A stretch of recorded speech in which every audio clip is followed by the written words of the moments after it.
Beep, beep, beep, beep, beep, beep, beep, beep, beep, beep, beep, beep, beep, beep, beep, beep, beep. All that's new from the news, Jester news. News with a Jester. That's me. Hello. Wherever you are in the old world, I've got something for you today. Look what I've got my funny little chubby fat gay fingers on. Yes, it's the Sex Matters report. Why sex matters for human rights, our organisational framework. And it's a thing of beauty. Right, so I've got my hands on it. It's 21 pages of it. All the links are downstairs in the Dubris. Right, so first things first, hit subscribe. Right, and then when you've finished, share this. And send me a coffee, the usual. Oh, by the way, Warrior Teachers, we've got a sign-up date in December and start in January. So if you're interested, now's the time to contact me. Particularly interested to hear from gay people and people in Australia and New Zealand. Okay, so if you know of anybody who wants to get involved, I'll put some more out about that later anyway. But let's get started with this. I think this might be a couple of videos. We'll see how we go. Let's see how time deals with us, shall we? So what is it I'm dealing with? Well, it's a document from Sex Matters. It's 22 pages long, or 21 pages long, rather. And it is about Sex Matters' mission and what they do, which you can read in the document. But it's also really providing a framework, an organisational framework of how to consider some of the more complicated issues around this cultural phenomenon that we all find ourselves embroiled in. It's brilliant. It's brilliant, okay? So it sets out some key principles and things. Now, what I'm going to say is this. Me waffling about this for 20 minutes is not the same as you reading it entire. Read it entire, okay? Not least of all because everything's prone to interpretation and I might have it wrong. And if I have, I hope people will let me know that I've got it wrong. But in general, I want to highlight a few of the points that are in this documentation that actually are worthwhile understanding. So they made some statements and they've provided well-resourced information in this particular document, which is available to everybody without the need to sign up, which is great. But if you want to support Sex Matters, I'll put them down in the Dubris as well. It's all of the Dubris, folks, all of the Dubris. So let's begin. First of all, Sex Matters' mission is to promote clarity on sex in law and policy in order to protect everybody's human rights. And the next 21 pages is the argument why. Brilliantly written, very well written indeed. Talking about resolving conflicts, competing interests, and safeguarding children, right? Including for people who identify as transgender. I nitpickingly wouldn't have that word in there at all. Right, but that's just me. So the document sets out the key human rights that are relevant and why and how our work is guided by the promotion of human rights. Again, there's a link there to a short guide to sex and law, which you might want to follow up on so you understand fully the situation of the document that you're about to read. Take about 20 minutes. It's well worth it. So there are some key principles here. I'm not going to go through all of it because there's far too much of it, but key principles, and there's a few that jump out at me. Human rights are universal. Yeah. And then the two that really sort of smacked me in the choppers when I read it was everyone is born male or female. These facts of life are important. You ain't kidding. Everybody's born male or female. It's in there in the document. Men and women have equal rights. Yes, we do. Right, okay, so that's important. Being male or female determines which productive role you can play. This is all fact. And they have a footnote there talking about the offensiveness of the term intersex, which I'm very glad to see, and so will other people be. We then have a statement talking about resolving conflict, which I think is very interesting and will deserve more thought. The current controversy, I like that word, controversy around women's rights and the rights of people who identify as transgender can and should be resolved by using the human rights framework and the rule of law. This is the framework that already exists, okay?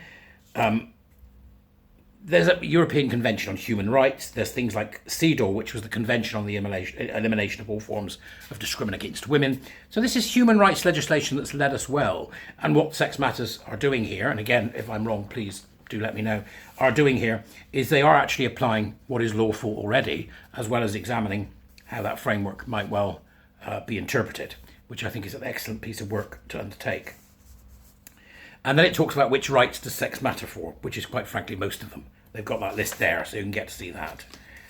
And then it moves on to talk about individual rights. So the first one that they're talking about is Article 9 of the ECHR, which is not the EHRC. I always get those two confused, right?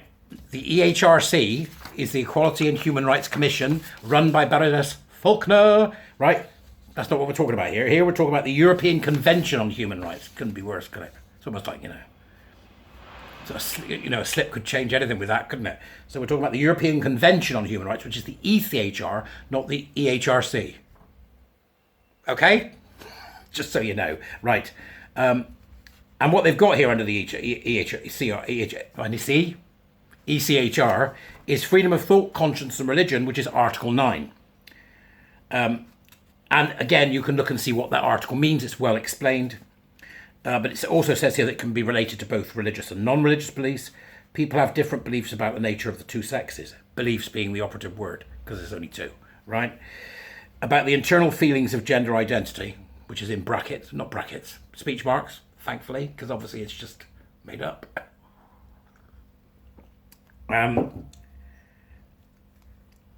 So it says here, people have different beliefs about the nature of the two sexes, about internal feelings of gender identity, and about whether those feelings are more important than sex. Okay?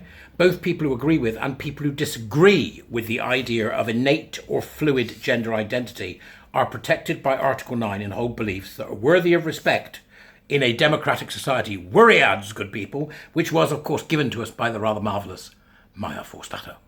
Right? Worthy, so both protected, right? Okay? As a belief. One's got facts, the other hasn't. Bear that in mind.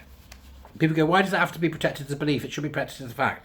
It doesn't need protecting as a fact if it's a fact. Right, okay, get it? Right, good, okay. And it also says here that although people can be required to be polite at work to those with fundamentally different beliefs about sex and gender, such as making reasonable accommodations for people who prefer not to be preferred by this. Don't go around calling people he when you're not upset someone. That's what's saying here. In work. Remember, this is about organisation. This is about in work. Not general life, okay? That's where the Equality Act applies generally, is in work. People cannot be required not to manifest their own beliefs or be compelled to state that they hold beliefs that they do not hold. For example, and this is covered later, pronouns. You don't have to do it. You can't afford, because you don't believe in the nonsense. You aren't going to start by picking up the hymn book, are you? And Article 2 of the Protocol 1 to the Conventions concern the rights of parents to ensure the education of their children in accordance with their religious convictions, all again under this banner of thought, conscience and religion. The state shall respect the right of parents to ensure such education and teaching for their children in conformity with their own religious and philosophical convictions. What the Welsh Government are doing then in that case, in my mind, is breaching human rights legislation. Right? You can't force kids to believe in gender identity and you shouldn't be telling them it's real. Okay? We then move on to look at freedom of expression in Article 10, and it says here, people have the right to express themselves using ordinary words about the sexes. Right? Could be easier, could it, eh? Could be easier. There can be restrictions. They must be justified. Prevention of disorder or crime or morals or whatever it may be. But my goodness, that's a tough bar to defend the restriction of the freedom to express using ordinary words. And there's various examples given by the team at Sex Matters in this marvellous document. These restrictions must be construed strictly. That's what it's saying. You can't restrict people from using ordinary words about the sexes.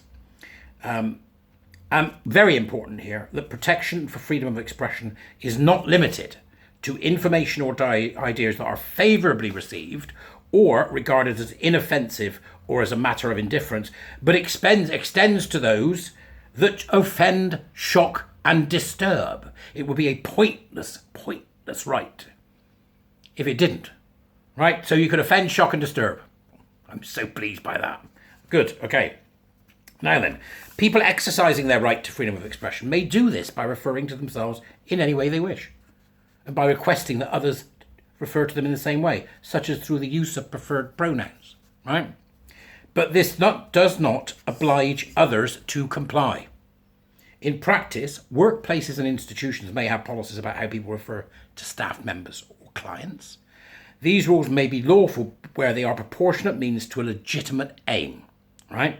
But blanket prohibitions against misgendering, that is, referring to people with words that relate to their sex when they would prefer not to be referred to in this way, destroy freedom of expression and expression of belief. So they can't stop you doing it. There'll be more lawfare about this, I'm sure, but that's an interesting one. Moving on from there, next one, freedom of assembly and association. This includes the right to meet and establish groups and associations based on sex. men or women, sexual orientation, gay, lesbians, bisexuals, heterosexuals, or any combination, religion or belief, transgender identity, or any other self-determined characteristic, right? There have been cases of single-sex associations being refused venue bookings, and in particular lesbian groups report extreme pressure to include males, trans women, so-called trans women. So, you've got the right to self-determine. We can put together a gay group and exclude people who don't have the sexuality of being gay. You can do that, okay? Let's move to the right to a fair trial. The reason we need sex in law, why we need sex across the board, why it's important, it's often presented as transphobic or outdated, including the Equal Treatment Bench Book, which guides judges' conduct. This undermines the people's right to a fair trial. When judges become confused by the concepts man and woman, they then make judgments that are wrong in law. For example, victims of crime and witnesses have been required to describe men as women, and public records of trials have been distorted by recording men as women. This is what happens when you eradicate sex and put gender in its place. Okay, that's under right to a fair trial, which is Article 6. They then move on to look at the respect for family life.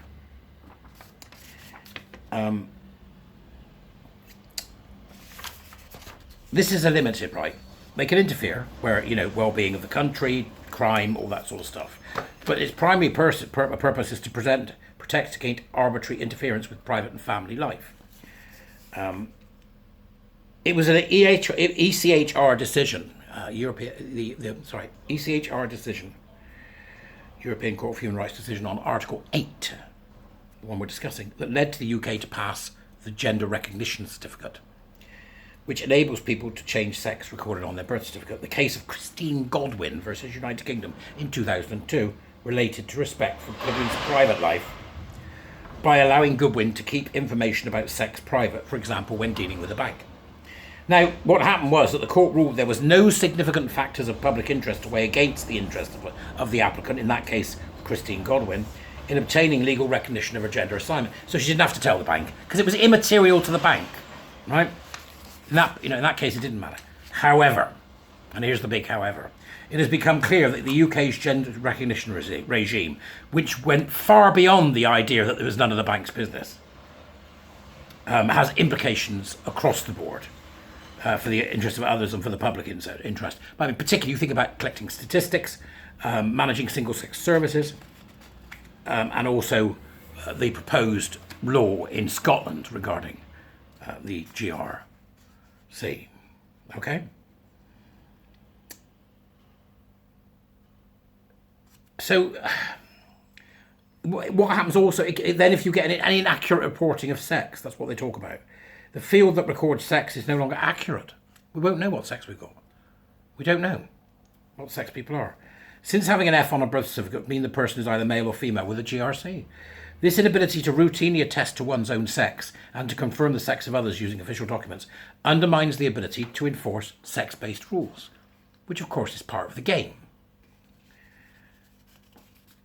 The concept of private life, as in under this particular article, covers the physical and moral integrity of persons, including their sexual life. Care of people, for example, who are unable to care for themselves.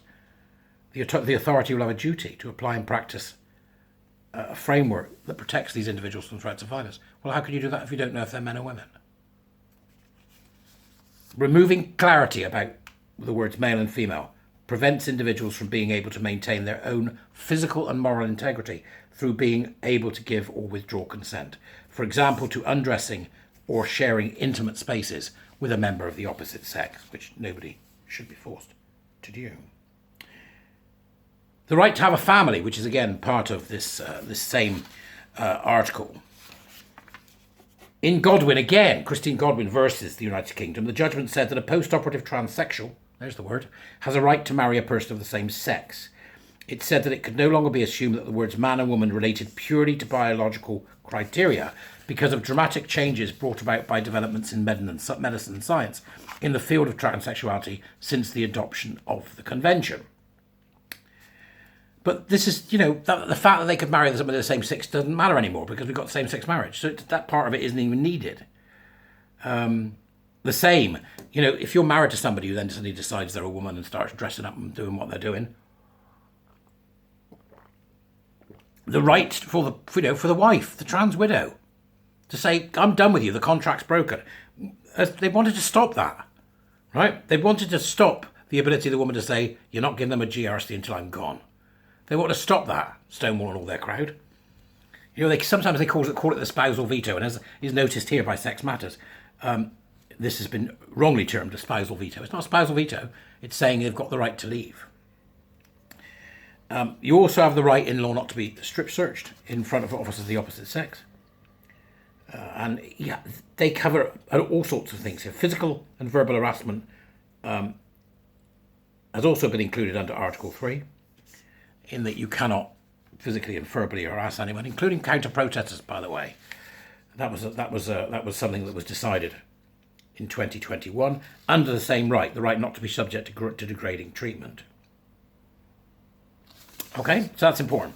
Prohibition of discrimination. Here's the next one. The enjoyment of the rights of freedoms shall be secured without discrimination on any ground such as sex, race, colour, language, religion, political or other opinion, national or social origin, association with a national minority, property, birth or status. The enjoyment of any right set forth by law shall be secured without discrimination on any ground. This is the stuff that protects us all. Okay, it protects us all. However, confusion or conflation of the terms man and woman and male and female can lead to the discrimination on the basis of religion or belief. And the misapplication of positive actions intended to correct factual inequalities between men and women, such as by allowing males who declare themselves to be women to receive women's prizes or compete in women's sports, breaches it. This is why sex matters, okay? Because that breaches it. We've got to get these LARPing men out. We then move on to talk about children's rights and parents' rights. And it says here that the state should only step in where it is best interest of the child. I would suggest that the Welsh government are doing exactly that with no interest of the child. We then cover how children grow up and they get more rights. While adults have the liberty, because children don't, while adults have the liberty to choose to live as they choose and to manifest their beliefs insofar as they don't destroy others' rights, by the way, encouraging children to pursue the idea of sex change engages the human rights of children who are unlikely to be competent to make life-changing decisions relating to the sex body and future family life. Okay, very important piece there. Of course they can't make that decision. But then they mention here that equality is for everyone and a framework for resolving some of these rights conflicts that I've covered in this first part of the video. So it won't be long. I'm going to get this up as quick as I can. So that's part one done, folks. Subscribe, share, buy me a coffee, the usual. I'll get on with the second part now so I can get both up as soon as I possibly can for you. My thanks again to Sex Matters and the hard work they're doing. Please do follow them and please do read their website. There's some fantastic resources available for you there. All right, so part two coming shortly. Beep, beep, out.